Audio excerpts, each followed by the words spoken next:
It's hard to even put Sayonara Wild Hearts genre in a box. At its core, it's a music game, but not really like most other music games. The odd time, it becomes more a traditional rhythm game with timed button presses, but for most of the game, it bounces between an action game, endless runner, shoot 'em up, and sort of a racing game, I guess. It describes itself as a pop album video game, so let's run with that. The music is the core of the game, but the variety, visuals, style, and flair elevate a 1 hour game and turns it into a pop-infused high-score chase that everybody should play.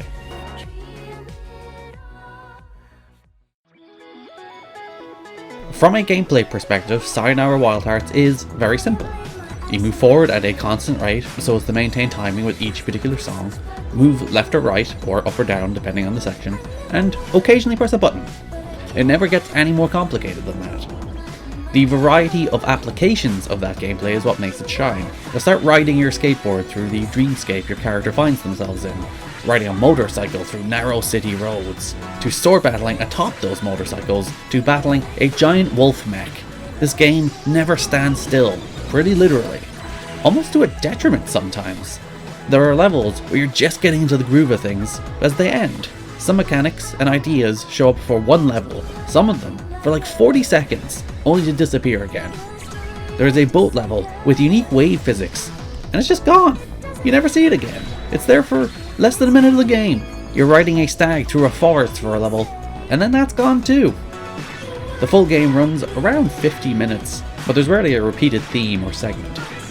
The longer levels are where the game comes to life. No longer smaller samples of music and rhythm, they're blown up to experiences full of chase scenes and fights with ever-changing action.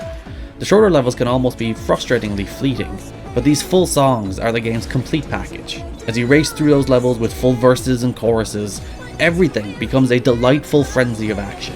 Dodging left and right, slicing any enemies that come your way, everything from the striking, beautiful visuals, thrilling level design, and catchy pop songs come together to form a perfect music game.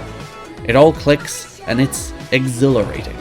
The music, visuals, and gameplay all complement and elevate each other. Once you finally see it in full motion, firing on all cylinders, there's nothing quite like it. Being a pop album video game, the music is, of course, the highlight. The game isn't as overt a rhythm game as most games in the genre, but the music more guides you along rather than being explicitly timed, with the exception of the QuickTime events. The music does slightly guide you, but it's more there to frame the action than lead it. When the enemies join together to pull out a giant sword as the chorus kicks in during the mine level, primarily the best level and song in the game, it's just glorious. Building on the pop theme, this feels like an interactive music video, where every major beat in the gameplay is lined up with a change of key or the chorus to maximum impact. With Sayonara Wild Hearts, those moments feel absolutely perfect. I beat the game, then I immediately beat it again. I'll play my favourite songs over and over. Even if there wasn't a high score system built into each level, I'd want to replay my favourite songs. They're that good.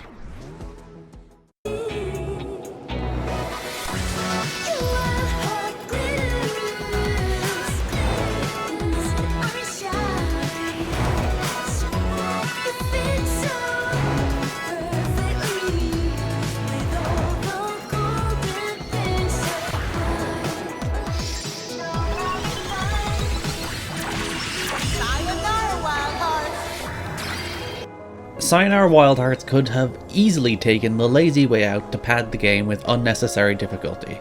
They did the opposite. Checkpoints and levels are fair and frequent, and only affect your high score, and if you die too many times in a single section, the game gives you the option to skip it, or to never see that prompt again. They could have thought, a game that's 50 minutes long? We gotta add more playtime. More for more's sake. Instead, they realized that the joy of the game is experiencing those stunning, varied levels in rhythm to a really tremendous soundtrack, and learn a little about overcoming heartbreak along the way. All pop albums coming with video games should be the new industry standard. Also, Queen freaking Latifah narrates the game. What more could you possibly want? The Sayonara Wild Hearts gets 8.5 out of 10.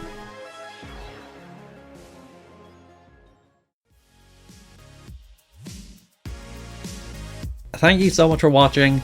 I apologize for the scratchiness of my voice. I got as much out of it as I could. I currently have a cold, so it's not the easiest to speak words right now, but I tried. Sorry. Follow me on Twitter at GarrickNEGA or ETTKIDNEY. On your left, a review of Final Fantasy VIII. On your right, a tour of the Super Nintendo on Switch. Thanks for watching.